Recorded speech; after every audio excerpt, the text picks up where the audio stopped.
I'd like to open up with really proud of our players, the whole organization. Our staff works really hard to put a plan together. Our players bought into that plan. I came out from the very start and executed that defensively and offensively. We really had a great opening drive. I thought that set the tone for the game.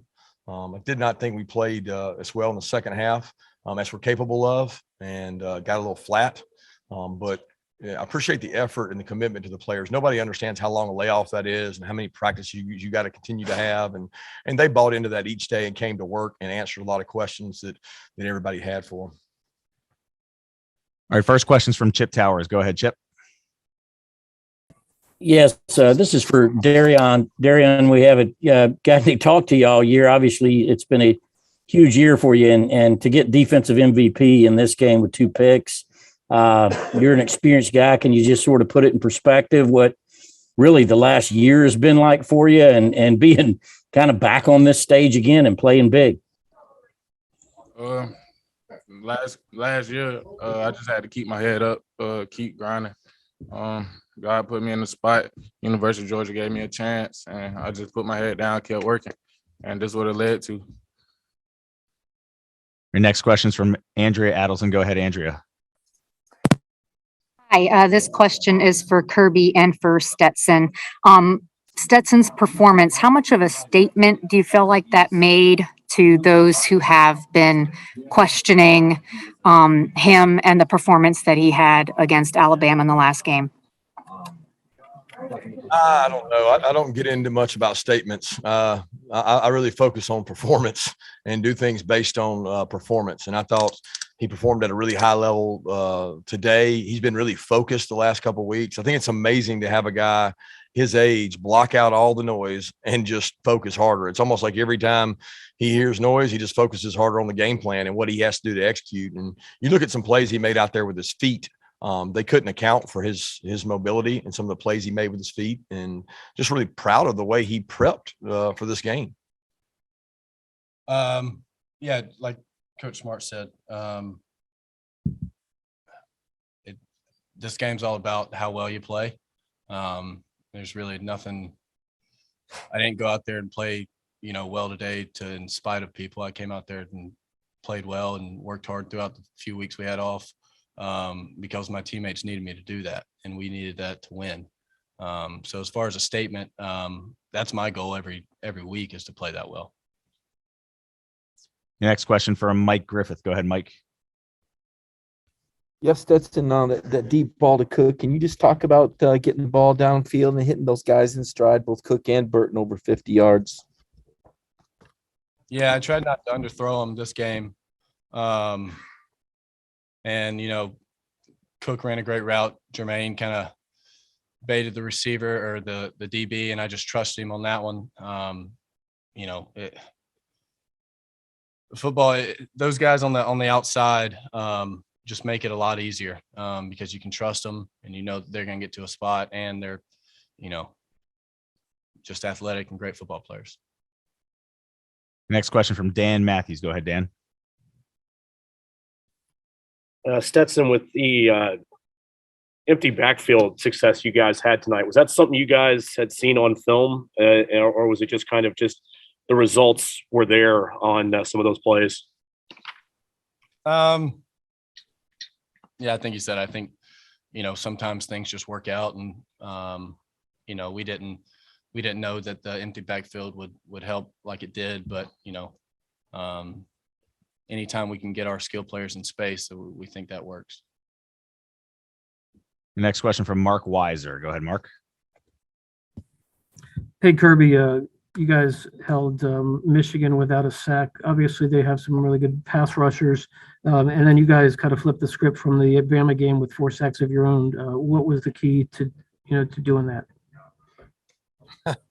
I think we practice against good rushers each day. Jamari and Warren, they listen to everybody talk about those guys rushing, and Jamari and Warren are good pass protectors. They do a nice job, and when they don't, or they give up sack, they give up penetration. Stetson did a good job avoiding. There's a couple times we got beat, even on the touchdown pass. I thought Stetson did an incredible job of getting the ball in the air. We did not block the edge rusher, and he came scot-free, and Stetson got the ball out to James, which was our only, I think, score of the second half. So tremendous job there. Defensively, we generated some better rush. You know, and again, we have to be able to do that to be successful. Was it a magic potion, Mark? I don't think it was a magic potion. We called a lot of the same calls, you know, we called against Alabama, but the quarterback probably didn't escape as good as Alabama's did, and we finished a little better. Your next question for Jake Rowe. Go ahead, Jake. Hey, Kirby. Wanted to ask you real quick. I know Brock Bowers was kind of banged up there late in the game. Do you know anything about kind of what he's dealing with and you know how he's doing right now? Yeah, he's had a shoulder for a couple of weeks. We've had him practicing in a black jersey, limiting his contact some, but he's a tough dude, man. He's a warrior. He goes back out there and bangs. He wanted to get back in tonight, you know, and we just didn't let him, but he should be fine. Next question for Pat Ford. Go ahead, Pat. Yeah, for Stetson, and if Kirby wants to answer as well. Just you went a lot with the quick game, passing game to begin with. Was that something to kind of counteract some of their pass rush, or what did you guys see in putting together the game plan with that? Go ahead. You know, from I don't know, since the time football started spreading out and you started throwing the ball a little bit more, you have to account for the extra guy in the box, whether it's a blitzer or a down safety for your run game. And that was a bunch of the stuff that we did early on. And, you know, like I said earlier, when you get our guys out in space, especially with the blockers at the skill position that we have, good things happen. Yeah, I don't think it was a calculated get the ball out quick answer. It was what the defense gives you. Nowadays, you take what the defense gives you, and Stetson had to make a lot of decisions that people aren't aware of, and he made good decisions on where to go with the ball. Your next question from Laney Higgins. Go ahead, Laney. Hey there. I was curious a little bit about the play calling there and how that all happened, because it seemed like, you know, when the pass game was clicking in the first part of the first quarter, you started kind of opening it up a little bit and going for more deep balls. And I don't know, Stetson, if you could kind of tell me a little bit about kind of what the conversations were like with Todd Monken and, you know, whether you decided to be a little more creative on once you got the confidence going with your receivers. You know, I don't worry about what's called. I just try to go out and execute it. You know, and Coach Monk's a great play caller. So, you know, a bunch of those throws that you saw were run plays, and I just spit them out there. So it wasn't like we were calling pass plays every play. Michigan was just trying to stop the run sometime, putting pressure. And so we'd spit it out there on the edge. But I don't worry about what's called. That's not my job. Coach Monk prepares like nobody else. And so we trust what he calls, and we just go out and execute. Next question for Connor Riley. Go ahead, Connor. Yeah. Hey, Kirby. What sort of happened there with the Gatorade bath at the end, and how quickly do you turn ahead to Alabama now? Yeah, I was wanting to get a real shower, not a Gatorade bath, because I want to get focused on Alabama. They got a 5-6 hour head start. So I'm not, I'll be honest with you guys, I'm not interested in celebrating that. We'll look back on that win, and that'll be great. But we're focused on the task ahead. That's the objective. And that's what our guys, you know, they worked their tail off for 3 to 4 weeks to get this opportunity. And it was a 1-game season, and now it's another 1-game season. I'm not focused on Gatorade baths. Next question for Richard Johnson. Go ahead, Richard. Kirby, obviously, as that game gets out of hand, they're not really running the ball. But in the early going, is it any added juice for your defense for a team to face a team that really wants to run the ball? And they say that, you know, they came out early before the game with shirts that said "run the damn ball" on it. I don't know. I mean, there's a little chip on the shoulder of those defensive guys. I mean, their offense coordinators, the Royals Award over Coach Lanning, who we think did a hell of a job, and their offensive line, Joe Moore Award. And you know what? There's somebody that made that decision that's a lot smarter than me. But we got a hell of an offensive line too. And our guys played with a chip on their shoulder tonight. As DK did on defense, and all the defensive guys did. And they were kind of backed up by a great offensive effort. Next question for Mark Stallworth. Go ahead, Mark. How you doing, Coach Smart? This is Mark Stallworth from the Miami Times. Defensive backs is your specialty dating back to your days back in Bainbridge, Georgia. How impressed were you with Darion Kendrick's performance today with the 2 interceptions? I'll tell you something about this man right here, DK. There's not a player on our team that prepares harder than he does. Okay. He comes to practice every day, gives his great effort, takes notes in meetings. I've never been around a kid that is so attentive in meetings at the corner position. You know, a lot of them just think, well, I got to go play man. He tunes in and he's a competitor. There's never a walkthrough that he's not focused and locked in. So he set a great example for our other players. You know, he came from a really good program. He came from where they play really good defense. He fit right in with our guys, and he's been a tremendous leader. And I'm really proud of everything. He's got a lot of the accolades and just the things he deserved tonight in the form of interceptions. He hadn't got those rewards in the past, but he's played really well. Next question for Anthony Dasher. Go ahead, Anthony. Hey, DK, this is for you. Just wondering, how much does having experience in this kind of setting help someone? Like I said, Coach Smart mentioned how prepared you always are, but aside from that, just having been in this spot before, how much does it help someone like yourself? I wouldn't say it helped somebody like me. I said it just helped my teammates, like being able to be there for them. Like when stuff go wrong, just being able to pick them up for the next play.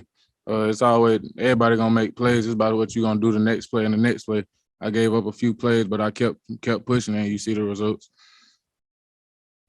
The next question for Lance McCurley. Go ahead, Lance. This one's for Stetson. Hey, Stetson, 4 years ago, you were on the sideline at that Rose Bowl, and now you've helped lead your team to 3 touchdowns against Michigan in an Orange Bowl and helped them go to a national championship. How special was that moment on the field when the clock hit 0? Yeah, it's been a long journey, and me, just like every player in this room or on our team, we love the University of Georgia, and we wear the G with pride. So for us to, come together after all the hours and all the off-season work and fall camp and just the grind of the season and be able to, give ourselves a chance to go to a national championship. It's pretty special. But like Coach said, this game was just so we could play the next game. The next question for Jeff Schultz. Go ahead, Jeff. Kirby, this is the first time this year your team has had to bounce back from a defeat and face some questions. I'm just wondering if, what this game proved to you and if it answered any questions that you might have had about this team. I really never had questions. I hate to say that, but I never had questions about this team. The resiliency, the bounce back, the amount of character. I've seen it all year. We didn't play well, and we turned the ball over and didn't get any turnovers and played poor in the red area. I mean, like you can list all the things we did in the last game. That's all our kids have heard about for 3 weeks.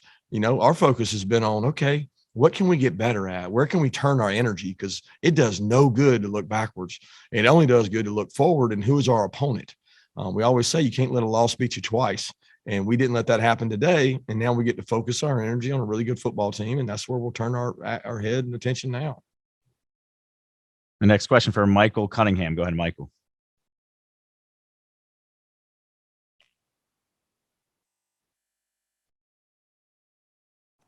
This question's for Darion. Can you hear me? Yeah, we can hear you. Okay. Coach Smart mentioned that the defense had a chip on its shoulder. I'm guessing that part of that was because of the performance against Alabama. So I'm just wondering, are you looking forward to getting a chance to, redeem that performance? As a football player, you always, you ready to go out there regardless of what game it is. We ready to go play regardless of who the opponent is. But just so happened it's Alabama who beat us. So, we got to go back and clean up on some things we done and then just review over the film and just do what we do. Your next question for Dylan Weber. Go ahead, Dylan. Stetson, just how helpful is it to have a running back as reliable and explosive in the pass game as James Cook? Obviously,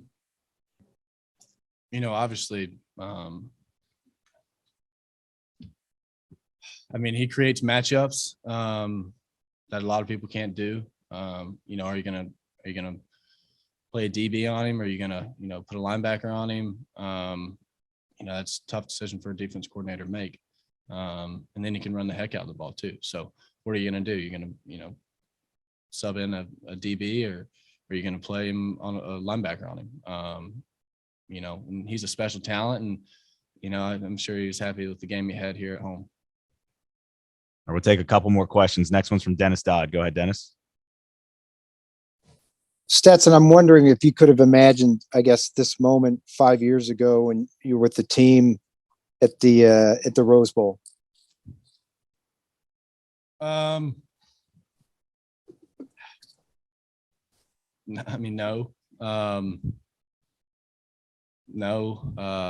I just, every day from then till now, you just go about your business and, put your best foot forward, and, hopefully, you can't predict the future, but hopefully something works out.